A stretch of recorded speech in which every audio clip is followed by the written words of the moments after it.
저는 정보가 곧 합격이라고 생각해요. 기출문제 특강이나 모의고사 자료집을 주시는 것도 좋았고 그 중에서 제일 좋았던 건 교수님의 쪽집게 정보였어요. 약간 합격을 위한 종합 패키지 선물을 받는 그런 느낌? 애들 유료 회원 꼭 추천합니다. 가장 대표적으로 많이 쓰지만 현재는 부분적으로 많이 쓰는 대표적인 방수가 시멘트 액체 방수입니다. 자, 시멘트 액체 방수는요.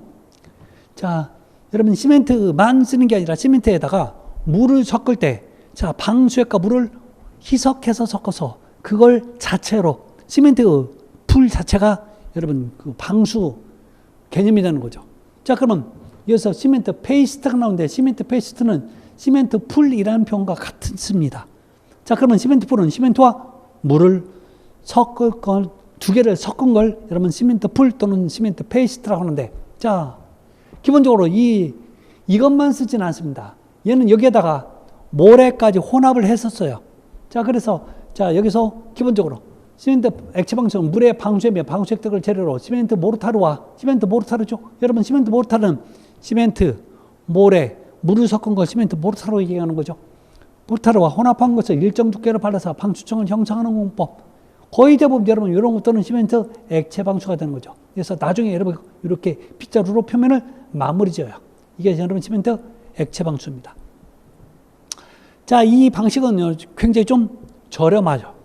왜 저렴하냐면 비교적 단순하게 작업할 수 있습니다. 그 다음에 또 재료도 쉽게 구할 수 있고, 그 다음에 크게 여러분 문제점이 없어요. 자, 뭐 작업하는데 문제점이 없다는 얘기입니다. 근데요, 이 방수 성능상 크게 좋은 방수는 아니에요. 그래서 여러분 중요한 곳은 절대 이거 시멘트 액체 방수를 사용하지 않습니다. 현재는. 자, 가장 큰 문제점이 뭐냐면 이렇게 방수라고 나면 이렇게 균열이 가는 거죠. 이게 가장 큰 문제점이죠. 자, 시공이 간단하고 공사기간 짧고 방수 성능이 나빠요. 온도에 민감하다는 얘기는 여러분 콘크리트는요 온도에 의해서 늘었다 줄었다 합니다. 자, 그런 과정에서 균열이 가는 거죠. 그래서 균열 발생이 쉽고, 그 다음에 그렇지만 균열 보수가 용이하기 때문에 자, 비교적 넓은 곳에는 못 써요. 비교적 작거나 그 다음에 물이 새도 크게 문제가 없는 곳에 주로 많이 쓰이죠. 그 다음에 아스팔트 방수입니다. 자, 그러면 아스팔트 하면 여러분 도로에 아스팔트를 생각하는데 그거 아니에요. 여러분 도로에 아스팔트는 이 아스팔트 혹시 여러분 도로에 쓰는 걸 혹시 이렇게 표현 들어보셨나요? 아스콘이라고. 원래 아스콘이 정식 표현이 아닙니다. 얘는요 아스팔트, 콘크리트 약자예요. 여러분 원래 아스콘은 아스팔트 콘크리트입니다. 아스콘. 자, 근데 왜 콘크리트한 표현을 썼냐라고 물어보면요, 여러분 아스팔트에다 자갈을 섞어요. 그렇죠?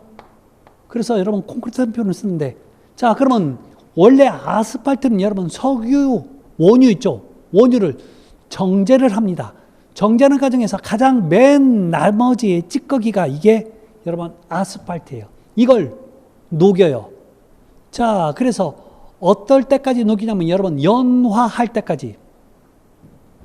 여기서 연화점이라는 표현 나와 있죠. 연화점은요 변화할 거예요. 어떻게 해요? 꿀처럼 연하게. 여러분 꿀이 어떻게 돼요? 딱딱하진 않죠. 꿀은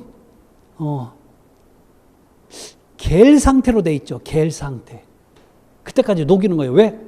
얘는 안 그러면 상온에서는 딱딱해요. 그래서 열을 가합니다. 그래서 여러분 연화는 여러분이 꿀처럼 연하게 변화되는 온도를 연화라고 하는 거죠. 어떤 뭐 연화가 뭐예요? 그럼 무조건 화자하니까 불나는 점 아니에요. 불나는 여러분 점은 발화점, 좀 착화점 이렇게 표현하죠. 하여튼 자, 이 연화라는 얘기는 이 아스팔트를 녹이는 온도입니다. 그래서 아스팔트 종류에 따라서 녹이는 온도가 달라요. 보통 몇 도씨도는 보통 220에서 230도씨 정도까지 녹입니다. 그 이상으로 녹이는 경우도 상당히 많아요. 그래서 이렇게 녹인 다음에 자, 이렇게 뜨거운 걸 퍼다가 자, 이렇게 걸레나 롤러로 이렇게 칠해주는 거죠. 자, 그 다음에 이렇게 칠한 다음에 그 위에다 또 방수지를 깔아요. 그 위에다 또 이렇게 또 아스팔트를 또 칠해주죠. 이 과정을 여러 번 해요.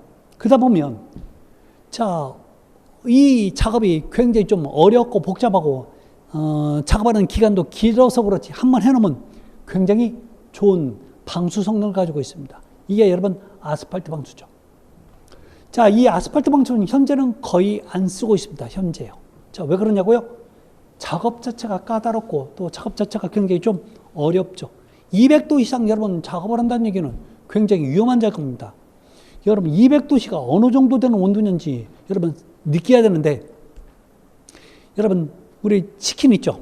프라이드 치킨은 여러분 바짝 튀긴 온도가 보통 170에서 180도씨랍니다.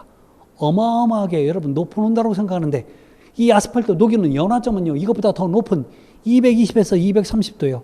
최저가 그래요. 보통 200도 이상으로 녹여야 됩니다. 그러니까 더 뜨거운 온도죠. 그러니까 이 작업 자체가 굉장히 위험하고 어렵다는 얘기죠. 그래서 자, 요즘은 사용을 안 하고 있죠. 자, 그러면 이거 말고도 또 다른 방수가 있냐? 그렇죠, 있죠. 자, 아스팔트의 특징이 나옵니다. 자, 외기에 대한 영향이 작아요. 그러니까 어떤 외기에서 외부 온도, 자, 여기에 대해서 좀 추워도 여러분 줄어들어요.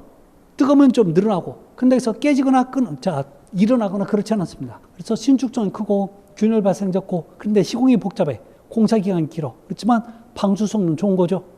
결함부 발견이 어려운 단점이 있습니다. 한 번은 이렇게 깔고 한 번은 이렇게 깔다 보니까 한 번 세면요 어디서 새는지 잘 모르는 그런 단점을 가지고 있죠. 그래서 보소범위 넓고, 그다음에 이 아스팔트는 끈적끈적거리다 보니까 위에 뭔가 덮어주는 게 필요해요. 그걸 보호 누름이라고 표현합니다. 이게 꼭 반드시 필요하죠. 자, 그 다음에 나오는 게 여러분 시트 방수입니다. 자, 시트는 여러 가지 시트가 있는데, 자, 계량 아스팔트로 만든 아스팔트를 갖다가 시트 형태로 만들어요. 여러분 시트 하면 뭘 생각하시면 되냐면 장판 생각하시면 돼요. 장판처럼 만들어요.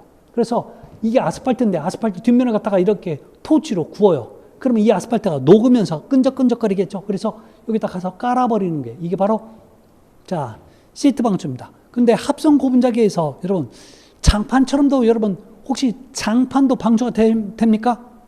돼요. 그처럼 만든 걸 여러분 자, 합성 고분자기 시트 방수라고 하는데요. 그런 자, 시트 가지고 아스팔트로 만든지 아니면요 뭐 플라스틱 제품으로 만들지 이렇게 붙여주는 거죠. 이건 여러분 아스팔트입니다. 이렇게 바깥쪽에다 붙여주는 거죠. 이렇게 구워서요. 이걸 여러분 시트 방수라고 얘기합니다. 그 다음에 나오는 게 여러분 도막 방수예요. 자, 도막이라는 얘기는 도장의 막이라는 얘기입니다. 자, 도장의 막으로 하나의 대표적인 그 막으로 방수 성능을 가지고 있는 게 여러분 도막 방수인데, 자, 여러분 수영장에 가면 이렇게 수영장이죠. 야외 가면 여러분 파란색, 하늘색에 페인트를 칠해놓은 게 봤었어요. 근데 그게 페인트가 아니라 여러분 도막 방수예요. 자, 이 도막 원래 여러분 요게 대표적인 게 뭐냐면 에폭시인데, 에폭시는 여러분 본드입니다. 자, 이 본드를 얇게 발라놨더니 이 본드가 여기에 부착이 잘 되다 보니까 안 떨어지는 거죠. 그래서 그 방수 성능을 유지하는 겁니다. 그래서 야외 수영장 가면 같은 데 보면 상당히 이런 걸 많이 칠합니다. 그래서 자, 요거라든지 아니면 요즘은 여러분 이런 형태로 안 만들지만 과거에 여러분 지하 저수조에 가면 기본적으로 철근 콘크리트로 지하 저수조를 만든 데가 있어요. 그 안에 보면 또 이렇게 하늘색, 파란색으로 또 페인트 칠해놓은 게 있어요. 이게 바로 에폭시입니다. 이게 자, 페인트처럼 칠한다고 해서 도막 방수 하나의 자, 종류가 되는 거예요. 그러면 이거 말고도 여러분들이 볼 수 있었던 게 뭐냐면 바로 요 방수죠. 우레탄.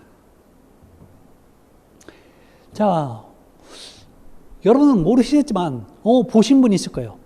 혹시 여러분 우리 제주도나 또는요 여러분 부산 같은 데 또는 광주 같은 데서 지방에서 여러분 도착할 때 어디로 도착하냐면 비행기를 타고 김포공에 도착하면서 거의 여러분 낮에 보시면요 거의 밑에 보시잖아요. 그러면 하늘에서 한번 밑에 한번 건물 한번 옥상 한번 보세요. 전부 다 우리나라는 거의 다 녹색이에요. 그러면 조경을 해서 그러냐? 아니에요. 거의 다 대부분 여러분 일정 시간 되면 방수에 문제점이 생기니까 요 우레탄 방수라면서 요 녹색으로 하죠. 여러분 사실 꼭 녹색만 있는 게 아니에요. 이렇게 회색 같은 경우도 있습니다. 회색이죠. 이렇게 자 방수를 하는데 이게 바로 우레탄이에요. 거의 대부분 여러분 보수할 때 이게 상당히 많이 쓰입니다. 우리나라에 거의 대부분 많이 써요. 왜요? 작업 자체가 굉장히 간단하면서 자, 나중에 보수도 쉽고, 자, 여러 가지, 자, 특징이 있죠. 근데 이 우레탄 방수도 여러분 대표적인 하나의 도막 방수입니다. 자, 그런데, 자, 이 우레탄이 여러분 많이 쓰이는 가장 큰 이유가요. 일단, 방금도 얘기했죠. 작업이 굉장히 편해요. 자, 그 다음에 보수하기도, 자, 문제점이 생긴 부분만 여러분 일률적으로 좀, 자, 제거를 한 다음에 다시 칠하면 되니까 그것도 하기 쉽고, 나중에 또 재도색하기도 쉬운 게 바로 이 우레탄입니다. 그래서 자, 우레탄을 많이 쓰이는 거죠. 사실 이거 말고도 더 많은 방수를 또, 자, 있지만, 자, 오늘은 여러분 여기 도막 방수까지 얘기를 할까 합니다. 자, 그래서 사실 기본서에 가면요, 여기에 관련된 작업하는 과정이라든지 특징, 자, 여기에 관련된 그 특징을 이제 뭐 시험 문제가 나오기 때문에 여기에 대해서 조금 성분이라든지 이런 걸 여러분 제가 좀 학습을 해드릴 겁니다. 자, 그래서 자, 오늘은요 이렇게 자, 철골 구조 지붕 방수 공사였는데요. 철골 구조에서 가장 큰 특징 중에 하나가 철은 불에 탄다고 했었죠. 비내화 구조라는 거. 자, 지붕 공사에서 지붕에 물매가 크다는 얘기는 기울기가 크다. 자, 경사도가 크다라는 얘기. 그다음에 방수 공사에서는 기본적으로 여러 가지 방수가 있지만 그 방수의 각각의 특징에 대해서 좀 나중에 공부를 하셔야 된다는 거, 그 정도만 확인하셨으면 좋겠습니다. 자, 이번 시간 여기서 마치고 다음 시간에 또 다시 뵙도록 하겠습니다. 여러분 고맙습니다. 감사합니다.